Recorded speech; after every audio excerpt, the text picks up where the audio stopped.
Jake Morrison wiped the sweat from his forehead as he crawled under the broken food synthesizer in the ship's main kitchen. The machine had been making strange noises for 3 days, and now it refused to work at all. He pulled out his tools and started checking the power connections. Jake was good at fixing things. He had been working as a maintenance technician on the UHS Endeavour for 2 years, and he knew every pipe and wire on the ship. The Endeavour was not just any ship. It was the, most important diplomatic vessel in human space. Today, it would host the biggest peace meeting in galaxy history. The Terran Federation was trying to avoid a war with the Vorthak Empire. The alien warriors had already taken over dozens of worlds, and now they wanted human territory too.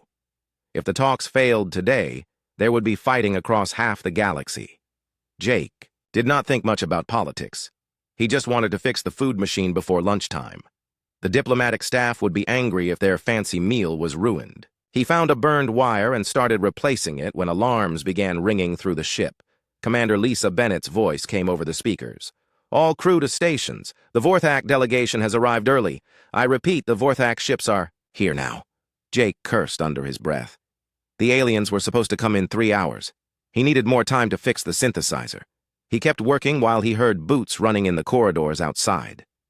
Everyone was rushing to get ready for the most important meeting of their lives. Captain Amy Rodriguez appeared in the kitchen doorway. She looked stressed, and her uniform was wrinkled. "Jake, how long until that machine works?" "Maybe 20 minutes if I hurry," Jake said without looking up from his work.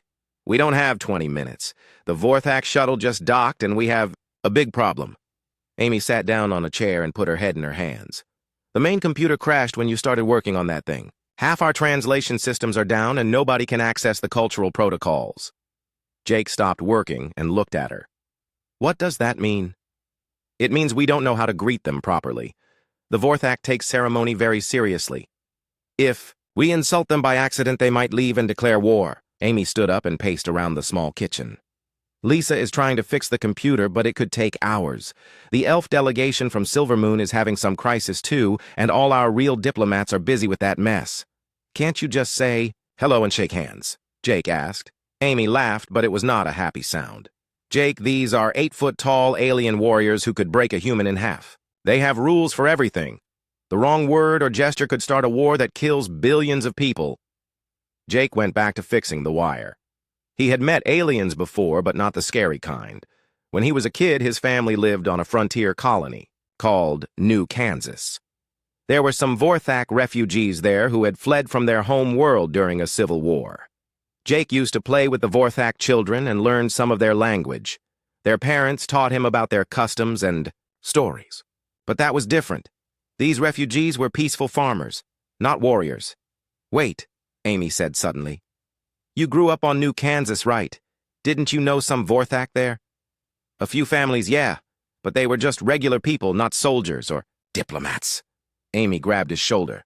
"Jake, I need you to do something crazy. I need you to go greet the Vorthak delegation and keep them happy until we can get this mess sorted out." Jake nearly dropped his tools. "You want me to what? I'm just a maintenance guy. I fix things. You're the only person on this ship who speaks any Vorthak at all. Please, Jake. I know it sounds insane, but we're out of options." Jake looked at the broken synthesizer, then at Amy's desperate face. "What am I supposed to say to them?" "I don't know. Just be polite and try not to start a war." 10 minutes later, Jake found himself standing in the main docking bay wearing his cleanest work uniform. His hands were still dirty from the repair work, and he felt completely out of place. The Vorthak shuttle was huge and black with strange symbols painted on its side. Steam hissed as the doors opened, and the aliens walked out. Jake had forgotten how big they were. The leader was a female warrior with dark blue skin and silver markings on her face.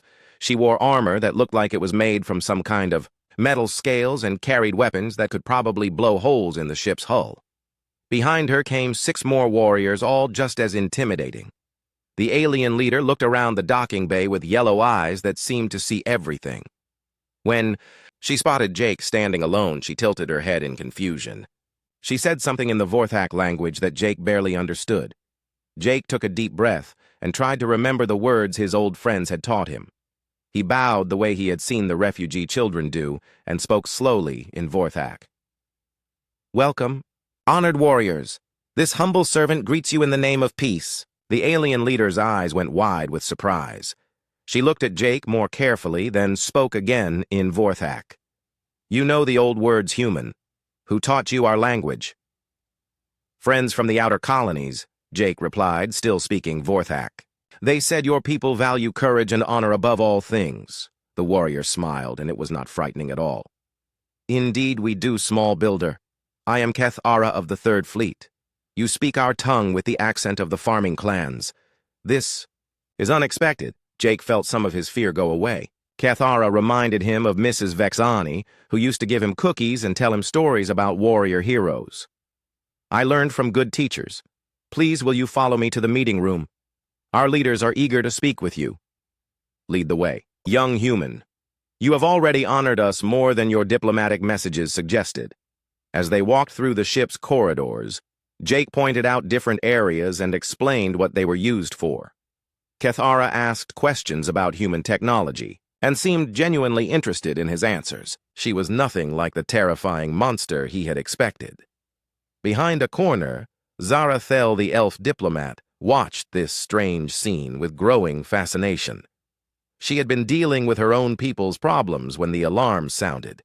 Now she saw a human maintenance worker chatting casually with one of the most feared warriors in the galaxy. The elf woman had studied diplomacy for over 100 years, but she had never seen anything like this. There was something special about this human that everyone else had missed. The formal dinner was supposed to be perfect. Commander Lisa Bennett had spent weeks planning every detail.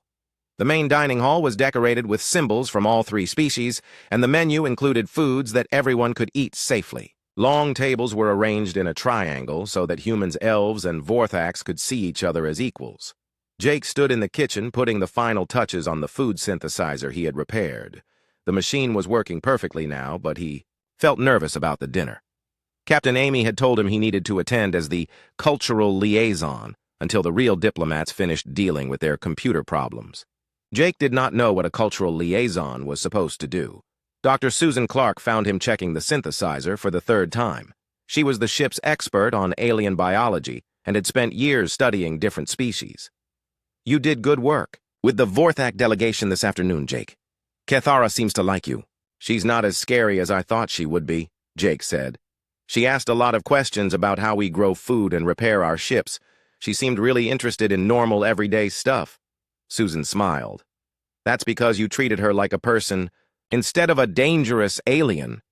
Most humans are too afraid to have real conversations with Vorthaks." The dinner bell rang and Jake followed Susan to the dining hall. The room was full of important people in fancy uniforms. Jake felt very out of place in his simple work clothes. Commander Lisa was talking to a group of human officials, while Zarathel stood with several other elves who had long silver hair and wore robes covered in star patterns. The Vorthak delegation entered last. Kethara had changed into ceremonial, armor that gleamed like polished metal. The other warriors stayed near the walls, but she walked directly to Jake. "Greetings again, young builder. I hope you will sit with us tonight." Before Jake could answer, Lisa stepped forward with a nervous smile. "Welcome, honored Kethara. Please allow me to show you to the head table where you can sit with our senior staff." Kethara looked at Lisa, then back at Jake. "I would prefer to sit with the one who knows our ways. This human showed me proper respect when others did not." Lisa's face went red, but she nodded quickly. "Of course, Jake will join you at the head table."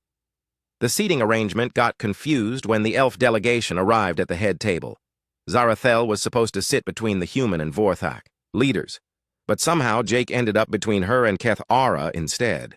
Lisa looked like she wanted to fix the mistake, but everyone was already sitting down and the food was being served. Jake found himself looking at a plate of things he could not identify. There were green vegetables from the elf world's yellow fruits that the Vorthaks liked, and something that was supposed to be earth chicken but did not look right.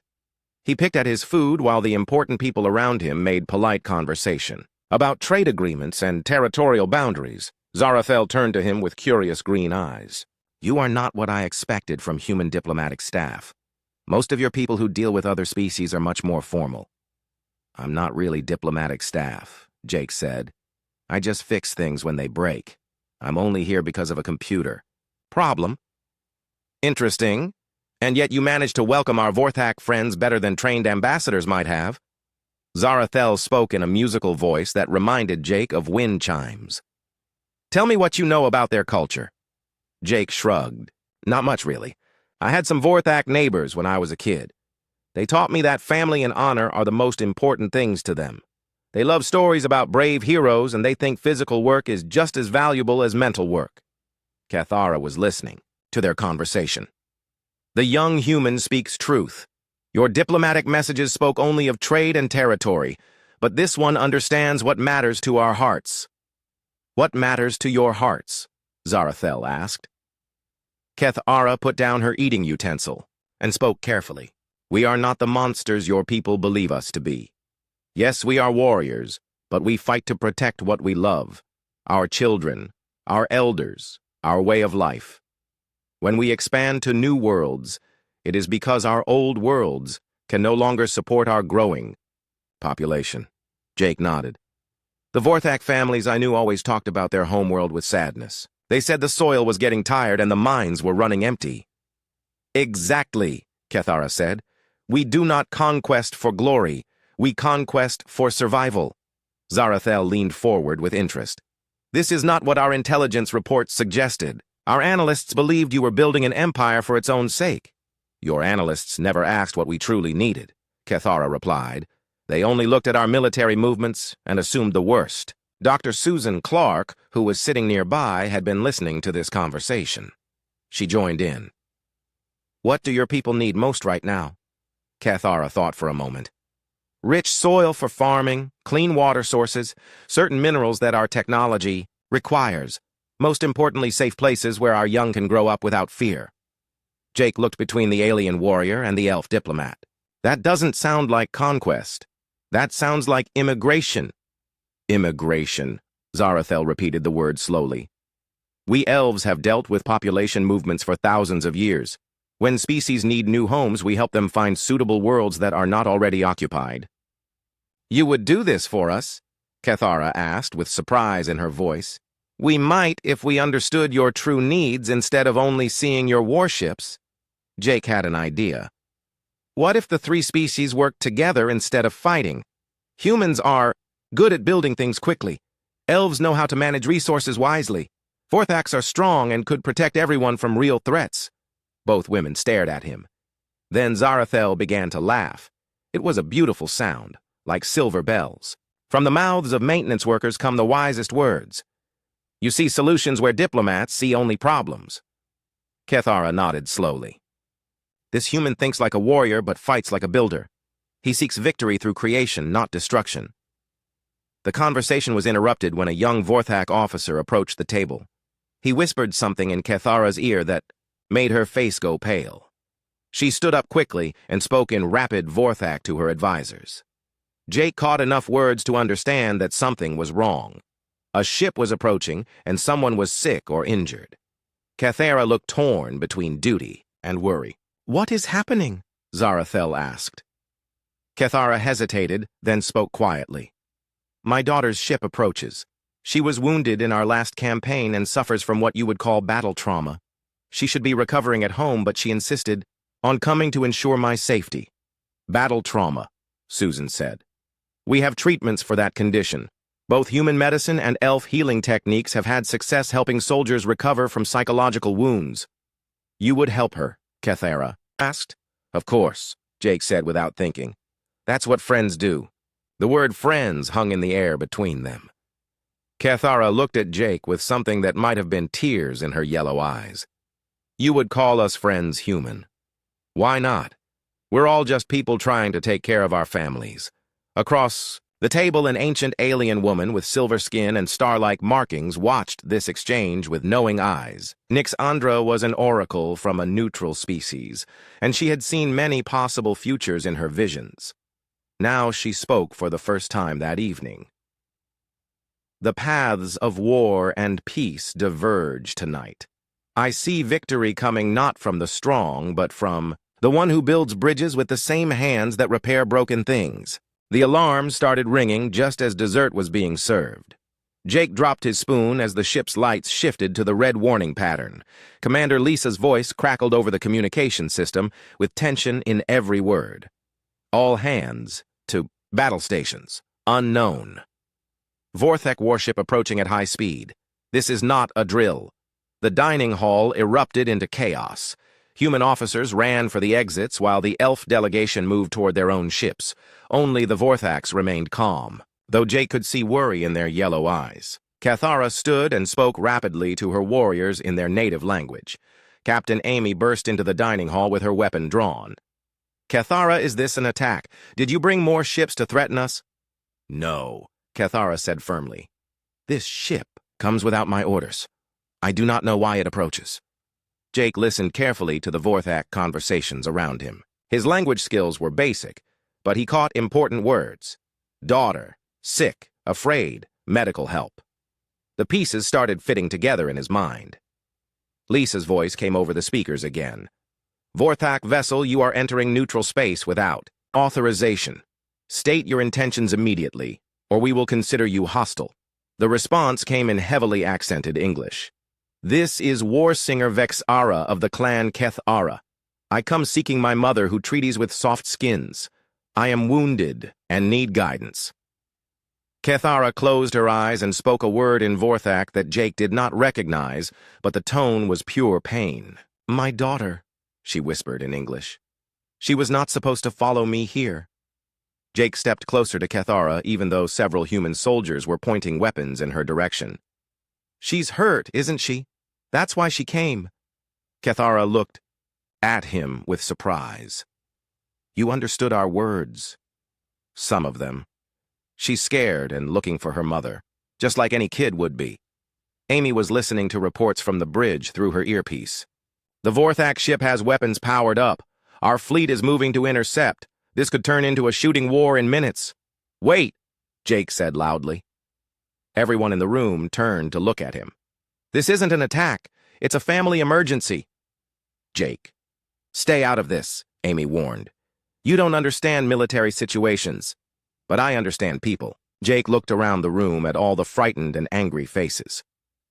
Kethara, your daughter is afraid. She doesn't trust us enough to come aboard without weapons ready. She thinks we might hurt you. Kethara nodded slowly. Vexara has seen too. Much war. She trusts no one outside our clan. When she learned I was coming to make peace with former enemies, she insisted on following to protect me. Zarathel had been listening carefully. If this young warrior is suffering from battle trauma, she may not be thinking clearly. Wounded soldiers often make dangerous decisions.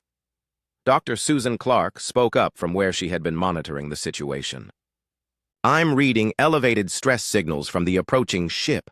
Multiple life forms in distress. This isn't an attack formation, it's a medical emergency.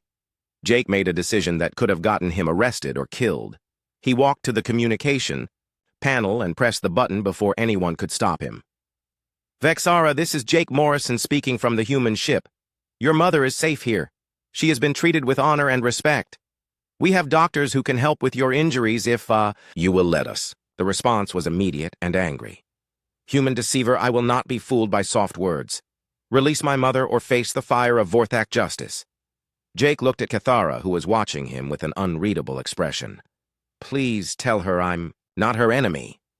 Tell her about the farming families from New Kansas who taught me your language. Tell her I know the story of the warrior who saved his village by building bridges instead of walls. Kethara's eyes went wide. You know the tale of bridge builder Korth? That is an ancient story that few humans have heard. Mrs. Vexani told it to me when I was 8 years old. She said it was about finding strength in making connections instead of breaking them. Kethara took the communication device from Jake's hands. She spoke in rapid Vorthak for several minutes. Jake caught words for safety, honor, trust, and healing. When she finished, there was silence from the approaching ship. Finally, Vexara's voice came back, but quieter now. Mother, you speak truth. This human knows our old ways. He knows more than that, daughter. He sees us as people, not monsters. Come aboard and let his healer friends help your wounds. I give you my word, you will be safe. The tension in the room shifted as people realized the immediate threat was passing. Amy lowered her weapon and Lisa's voice came over the speakers, again with less panic. Vorthak vessel, you are cleared for docking. Medical teams report to Bay 3. Zarathel moved to stand beside Jake. That was either very brave or very foolish. How did you know that story would matter to her? I didn't know for sure. But when I was a kid and got scared, Mrs. Vexani would tell me stories to help me feel better. I figured it might work for her daughter, too. Dr. Susan was already preparing to leave for the medical bay. Jake, you should come with me. If this young Vorthak has trust issues, you might be able to help her accept treatment. I don't know anything about medicine. But you know about talking to frightened Vorthaks. That might be more important right now. As they headed toward the docking bay, Jake noticed that the entire atmosphere on the ship had changed. Instead of preparing for battle, the crew was preparing to help. Human medical teams were gathering supplies while elf healers offered their services. Kethara walked beside Jake and spoke quietly. You have done something remarkable tonight, human.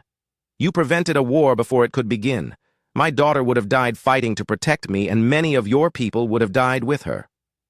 I just did what felt right. That is exactly why it worked. You followed your heart instead of military protocol. They reached the docking bay as Vexara's ship came through the force field. It was smaller than the diplomatic vessel, but covered in weapons and armor. As the doors opened, Jake saw a young Vorthak woman who looked like a smaller version of her mother. But where Kethara carried herself with confident strength, Vexara moved like someone who expected attack from any direction. She saw Jake standing next to her mother, and her hand moved toward her weapon.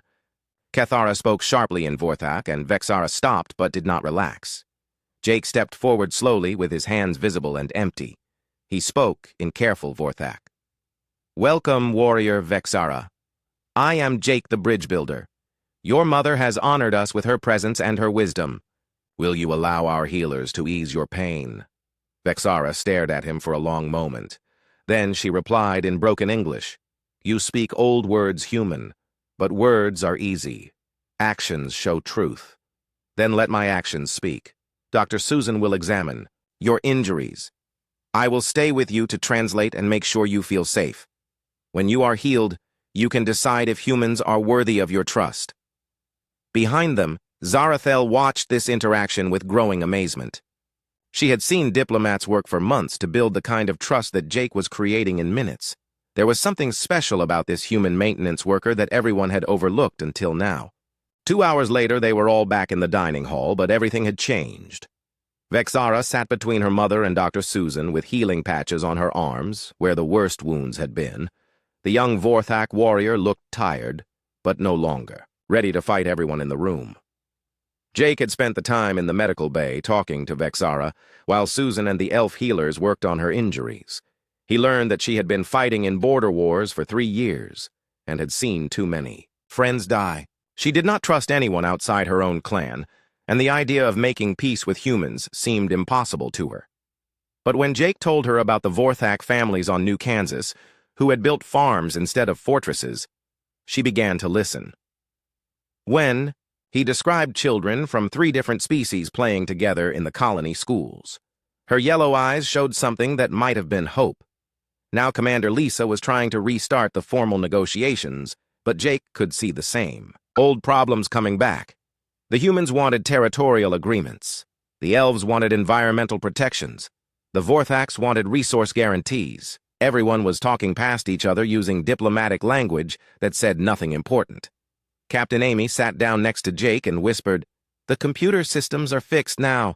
We can call in the real diplomatic team if you want to step back."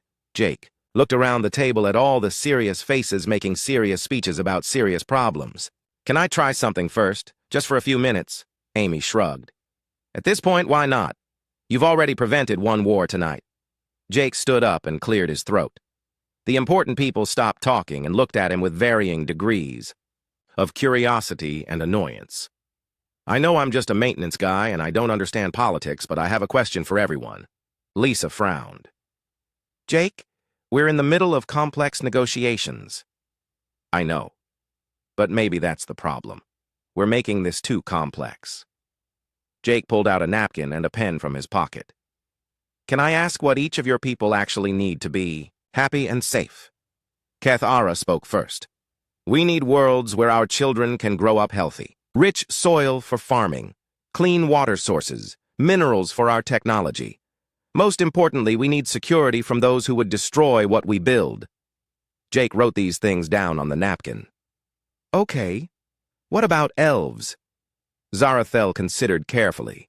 We need stable ecosystems that can support long-term habitation, sustainable resource extraction that does not damage planetary environments, trade routes that connect our scattered worlds, protection for our cultural sites and natural reserves.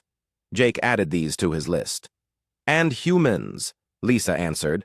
Expansion space for our growing population, access to trade markets, defense partnerships against hostile forces, raw materials for our industrial base. Jake looked at his napkin covered in scribbled notes. This is weird. You all need basically the same things, but you're trying to compete for them instead of working together. It's not that simple, Lisa said. There are limited resources and territorial boundaries to consider. But what if there aren't? Jake turned to Kethara. You said your people need certain minerals. What kind? Trilithium crystals for our power systems, quantum metals for our ship hulls, biological compounds for our medical treatments. Jake looked at Zarathel. Do elf worlds have these things? In abundance. We use different technologies that do not require such materials. We have often wondered what to do with the excess. And in exchange, Jake asked. Zarathel smiled. We could use protection for our trade convoys. Pirates have been attacking our merchant ships for years. We are not a military people. Vorthax are definitely military people, Jake said. You could protect elf trade routes in exchange for the minerals you need. Kethara nodded slowly. This is possible. But what about human expansion? Jake drew lines on his napkin connecting different items. Humans are good at building things. Fast. You could help elves and Vorthax develop new worlds quickly. In exchange, you get access to both their territories for expansion and their resources for industry. Dr. Susan had been listening with growing excitement. Jake, you just outlined a three-way partnership that benefits everyone. Why didn't our diplomatic teams think of this? Because diplomats think about borders and territories, Zarathel said. This human thinks about people and needs. Vexara spoke for the first time since the medical treatment. Her English was improving. This plan sounds good, but how do we trust each other? Vorthax have been enemies with humans for years. Jake looked at the young warrior. The same way you learned to trust Dr. Susan. You let her help you even though she was a stranger. Trust starts with small acts of kindness. Nixandra. The ancient oracle had been silent throughout the evening, but now she spoke in her musical voice. I have seen many possible futures in my visions. Most showed war and destruction spreading across the galaxy. But tonight I see a new path opening. 3 species learning to build instead of destroy. Lisa was studying Jake's napkin with amazement. This is actually workable. More than workable, it's brilliant. Why are you a maintenance technician instead of a diplomat? Because I like fixing things, Jake said. And this seemed like something that needed fixing. Amy laughed. Jake, you just restructured galactic politics with a napkin and a pen. Not just me. Everyone contributed ideas. I just wrote them down in a way that made sense. Kethara stood and raised her drinking cup. I propose a toast to Jake the bridge builder. Tonight he has shown us that the strongest weapon is not force, but understanding. Zarathel raised her cup as well. To new alliances forged not in desperation, but in hope. Even Vexara managed a small smile as she lifted her cup. To humans, who know old stories and keep their promises. As they drank, Jake felt a warmth that had nothing to do with the ceremonial wine. Around the table, former enemies were becoming friends. Plans were being made for cooperative colonies and shared defense. Fleets. Trade agreements were being sketched out that would benefit all 3 species. Dr. Susan was already talking to Vorthak healers about combining medical knowledge. Human engineers were discussing ship design improvements with elf environmental specialists. Young Vexara was shyly asking about the possibility of visiting New Kansas to see the peaceful Vorthak farmers Jake had described. Lisa pulled Jake aside as the evening wound down. I'm going to recommend you for the cultural integration department. We need people who can think outside traditional diplomatic frameworks. Thanks, but I'm happy fixing machines. They're less complicated than politics. Are you sure? You could write your own ticket after tonight. Jake looked around the room at people from 3 different species working together on plans for a better future. I am sure. But maybe next time your food synthesizer breaks down, you'll remember that the person who fixes it might have good ideas about other things too. As Jake headed back to his quarters, he passed by the main kitchen where he had started his day. The food synthesizer was humming quietly, making late-night snacks for the mixed crews who would be working through the night planning their new alliance. Sometimes the most important repairs were not to machines, but to relationships between people who had forgotten they could be friends. 3 months later, Jake was back under a food synthesizer, but this time he was not alone. Vexara handed him tools while asking questions about human engineering techniques. The young Vorthak had decided to stay on the Endeavor to learn about peaceful technology instead of weapons of war. "Why do humans make their machines so complicated?" she asked in much improved English. Jake laughed. "We like to tinker with things until they're perfect. Sometimes we make them too perfect, and then they break in weird ways. Vorthak machines are simple. If broken, we fix or replace. No thinking required. But thinking is the fun part. Watch this." Jake showed her how to adjust the synthesizer's flavor matrix to create new combinations of foods. Now you can make Vorthak spice bread that tastes like elf honey cake. Vexara tried the new combination, and her yellow eyes went wide. "This is good. Mother will want to taste this." The dining hall had changed, too. Instead of formal diplomatic meals, there were regular dinners where crew members from all 3 species ate together. Humans learned to enjoy Vorthak battle songs, while elves taught everyone meditation techniques that helped with stress. The cultural exchange program that had started with Jake's napkin notes was now official policy throughout the new alliance. Susan found them in the kitchen and handed Jake a data pad. "The medical cooperation project just got approved. We're setting up joint research stations to combine human technology with elf healing arts and Vorthak survival knowledge." "That's great," Jake said. "How's the colony planning going?" "Better than anyone expected. The first mixed settlement will be ready in 6 months. Humans will build the infrastructure while elves design sustainable systems and Vorthaks provide security. Families from all 3 species have already volunteered." Vexara looked up from the machine she was examining. "My cousin wants to join. She says farming sounds more interesting than fighting." Jake smiled. Mrs. Vexani would be proud to hear that. She always said growing things was better than destroying them. Captain Amy appeared in the doorway, looking official. "Jake, you have visitors. Commander Lisa wants to see you in the main conference room." Jake wiped his hands clean and followed Amy through corridors that had once felt tense with potential conflict. Now the walls displayed art from all 3 cultures, and the air hummed with the sounds of cooperation instead of preparation for war. The conference room was full of important people again, but the atmosphere was completely different. Lisa sat at the head of the table with Kethara and Zarathel on either side. Behind them were screens showing construction projects on a dozen different worlds. "Jake," Lisa said with a smile, "I want you to meet Admiral Sarah Mitchell from Starfleet. Command. She's here to discuss the expansion of the Cultural Integration Program." Admiral Mitchell was an older woman with gray hair and kind eyes. "Mr. Morrison, I've read all the reports about what happened here. What you accomplished in one evening took our best diplomats years to even attempt." "I just got lucky," Jake said. "And I had good teachers when I was a kid." "Luck had nothing to do with it. You saw solutions where everyone else saw problems. You treated aliens as people instead of threats. That's a rare gift." Kethara spoke up.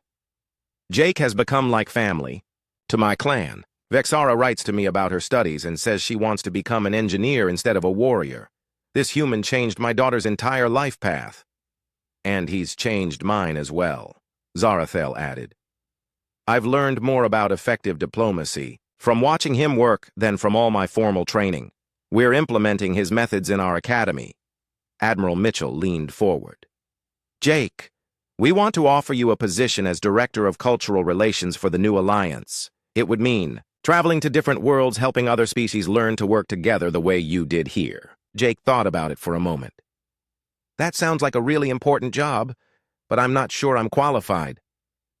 "You're the most qualified person in the galaxy," Lisa said. "You've already proven that." "Thanks, but I think I'll stick with maintenance. Work. Every ship needs someone to fix the machines when they break down." Amy laughed. Jake, you're the only person I know who would turn down running the most important diplomatic program in known space so you can keep crawling under food synthesizers. Someone has to do it. Besides, I like fixing things. And I've learned that broken relationships are just as important to repair as broken machines. Admiral Mitchell smiled. I can't say I'm not disappointed, but I respect your choice. However, I do have another request. Would you be willing to train other technicians and engineers to use your approach? We need people in every fleet who can build bridges the way you do. I could do that. Teaching people to see past their differences sounds like good work. Nixandra, who had been quietly observing, spoke in her ancient voice. The prophecies spoke of a bridge builder who would change the galaxy not through conquest, but through connection. I believe those prophecies have been fulfilled. As the meeting ended, Jake found himself walking through the ship's corridors with Cathara and Zarathel. The three of them had become unlikely friends over the past months. Do you ever regret not taking the diplomatic position? Zarathel asked. Not really. I figure there are lots of smart people who can run programs and give speeches, but there aren't many who know how to fix a food synthesizer at 3 in the morning when the night shift is hungry. Cathara laughed. Spoken like a true warrior. You fight the battles that need fighting even when no one notices. They reached the main dining hall where the evening meal was being served. The room was full of mixed crews talking and laughing together. Human children played games with young elves while Vorthak adults shared stories with anyone who would listen. At one table, Dr. Susan was teaching Vorthak medics about human biology. At another, human engineers were learning about elf sustainable technology. Near the windows, a group of mixed species families were planning their move to the new colony worlds. Look at what you created, Zarathel said to Jake. A year ago, these 3 species were preparing for war. Now they're planning futures together. I didn't create this. Everyone did. I just helped them see that they wanted the same things. As they sat down to eat, Jake noticed Vexara at a nearby table showing her mechanical drawings to a group of human engineering students. She was laughing at something one of them had said, and for a moment, she looked like any young person excited about learning new things instead of a battle-scarred warrior. The ship's communication system chimed with an announcement from the bridge. Attention all crew. We have received confirmation that the first joint colony has successfully established sustainable operations. The Harmony settlement is now home to 300 families from all Alliance species. A cheer went up from the dining hall. People raised their cups in toasts and congratulated each other on the success. Jake felt a warm satisfaction that had nothing to do with recognition or reward.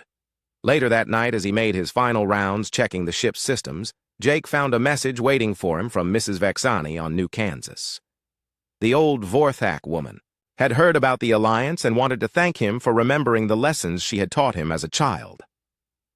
Young Jake, the message said in careful English.